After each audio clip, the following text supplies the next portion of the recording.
د اسماء بنت عمیس د ابوبکر صدیق بیبي وه.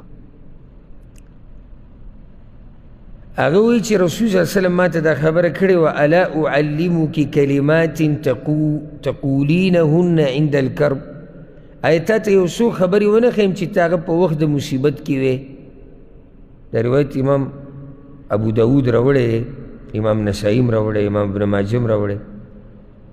اسما ته رسول الله وسلم وایي آیا تا ته یو څو داسې ټکي ونه ښیم چې د سختي په وخت کې وې. الله بس الله زما رب دی، الله ربي لا اشرك به شيئا، زه د الله سره څه شی نه شریک کوم. بس دا رسول الله وسلم خوري دی اسما ته وی په سخته کې وایه. چاته یاد دی؟ نه کتاب ته مو ګورئ. لا اشرك به شيئا. الله ربي لا اشرك به شيئا. بس مصیبتونه به الله ختموي. دا وظیفې تقسیمیږي بغیر اجازې نه، ټولو ته اجازه ده. هلته موږ چې دا عوام یېرولي وي بره یې دومره پاڼه ځوړنده کړي دي چې نیم میټري، دا اجازه ماته میلاو شوې ده. نو دغه اجازه باندې خلک دومره په رعب کې اخیستي چې بس دا ټوله قصه ده سره. اجازه ټولو مسلمانانو ته ده، د الله له طرف نه، الله د پیغمبر له طرف نه، او دا ذکر دی. نو مخکې هم تاسو اجازه ده څه ده چې مخکې هم تاسو نورو ته بیانولی شئ، ښوی شئ. الله ربي لا اشرك به شيئا. مالک صاحب مخکې تاسو ته وکړئ دعا په دوه قسمه دې چې تا د الله نه څه وغوښتو.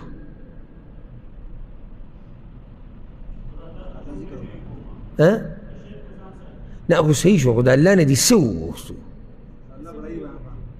نو بړی خو دې بیان کړه، بیا هم زما هغه سوال د منې قرض پاتې شو.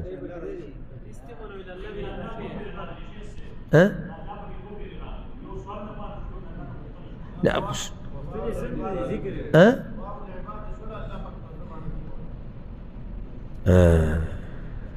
یعنې ګوره د اسما ته چې دا خبره ښایي خو ته به په سخته کې وایې که نه، سخته خو څه نه څه سخته ده که نه، او ته دا وایه چې الله خالص زما رب دی، هېڅ شی ورسره نه شریک کوم. نو څه نو دا ګوره چې الله زما رب دی، دننه پکې دا خبره پرته ده یا الله ستا نه علاوه نه دا سخته څوک راوستی شي او نه یې لرې کولی شي، او هېڅ شی ورسره نه شریک کوم. معنی ده چې مخلوق هغه څه نشي کولی کوم کارونه چې خالص یا الله ستا دي او تا پورې تړلی شوي دي. بس فریاد دې وکړو الله ته که نه، خبره وشو. شپږمه دعا ابی بن کعب روایت ته امام ترمذي راوړی ده او ما څو ځایونو کې ذکر کړی ښه. هغه وی قلت یا رسول الله، ما د الله پیغمبر ته ووایي چې انی اکثر الصلاة علیک، د الله پیغمبر زه د درود په تا باندې ډېر زیات وایم، زه درود په تا باندې ډېر زیات وایم په خپلو دعاګانو کې، یعنې چې کله دعا غواړم نو لازم په تا باندې درود وایم. او دا دعا ادب دی، ما د کتاب په اوله کې ذکر کړی چې دعا کې به دوه کارونه کې، د الله حمد به وې، په پیغمبر به درود وې، که غواړې دا چې دعا دې د قبلېدو ډېره لایقه شي، ستاسو خپله مرضي ده. یعنې دعا خو الله هغه هم قبلوي که ویې غواړي چې هغې کې درود نه وي، خو نه درود چې پکې وویلی شو، د الله حمد وویلی شو، نو غالبا دا دعا الله قبلوي. په اوله کې ویلی شي، په آخره کې ویلی شي. ها وی زه دا درود په تا ډېر وایم، فکم اجعل لک من صلاتي، نو دا درود چې زه وایم په دعاګانو کې دې له څومره برخه ورکم. یعنې دعا زه غواړم په دې کې دې څو برخې درودي. رسول الله صلی الله علیه وسلم ورته ما شئت، بس تا مرضي ده نو چې څومره ته پکې درود وې. وی قلت الربع یا رسول الله څلورمه برخه به درود شي. دا هم ډېر دی، یعنې 3 حصې به دعا ځان له وغواړم، یوه حصه به خالص درود وې. وی راته وی چې ما شئت چې ستا خوښي نو فإن زدت فهو خیر لک، او که د دې نه دې پکې درود زیات کړو نو هغه ستا دپاره ښه ده. وی بیا ورته ما وی چې النصف، نیمه به جو دعا غواړم ځان له او نیمه به درود ویمه نو. وی راته وی ما شئت ستا خپله مرضي ده، فإن زدت فهو خیر لک، او که د نیمې نه دې خبره زیاته کړه نو هغه به ستا دپاره غوره. وی بیا ورته ما وی چې فالثلثین یا رسول الله نو د 2 حصې به درود کم، یوه حصه به دعا کم، یعنی دعا به ټوله په 3 حصو کې تقسیم کم، 2 حصې به درودي، یوه حصه به دعایي. وی راته وی ما شئت، بس بیا ستا خپله مرضي ده نو فإن زدت فهو خیر لک، او که د دې نه دې درود ډېر کړو نو هم فایده مند به وي. اوس خو بله لار نشته ځکه چې په 3 کې دعا.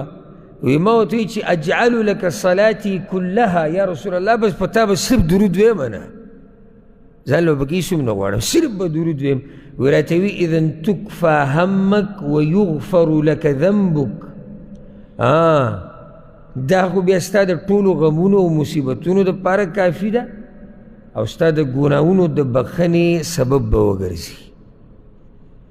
اوس بیا خو خبره ختمه شوه.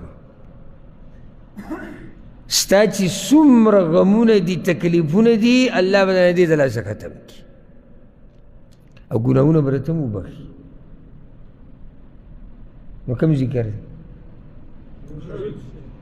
درود.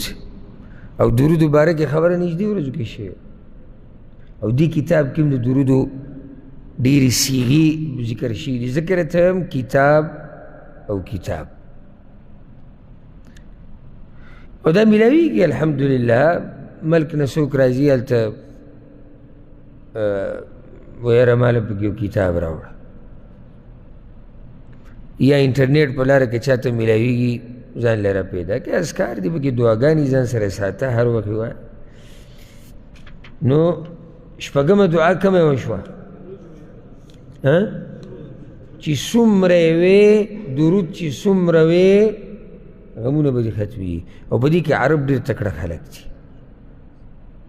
عربو په دې خوله باندې دا درود نه دی په دې ژبه، جاري معمولي خبره. او تا ته هم وایي، تا ته هم وایي چې خبرې ورسره مزمز کېږي، تا ته وصلي علی النبي، په رسول الله وسلم باندې درود ووایه. بیا زمونږ طرفونو ته د پنجابیانو دا خلک زمونږ نه تکړه دي. پښتون قسم خوړلی دی چې را 2 شونډې به ونه خوځوي، زمونږ نه ښایي ده. او ما په خپله د پنجاب کې یو څو ځایونو کې پروګرام ما کړی بیان، نو هلته ما دا خبره ملاحظه کړې چې کله به ما د رسول صلی الله علیه وسلم نوم ذکر کړو نو درود به ټول ووایي. همونږ یو څو دانې به کي جومات کې هغه درود ووایي، نور خیر خیریت. نو درودو کې زما او ستا خیر دی، زما او ستا خیر دی. سیکنډ پې نه لګي او زور پکې هم نشته، زور پکې لګي. د شونډې خوځول ګران کار دی، هېڅ ګران نه دی. چې الله توفیق ورنه کړي ګوره ډېر ګران دی. یاد یې که زما دې په الله قسمي چې هغه رب چاله توفیق ورنه کړي که نه، نو دا 2 شونډې خوځول داسې دي لکه جبل احد چې خوځوي.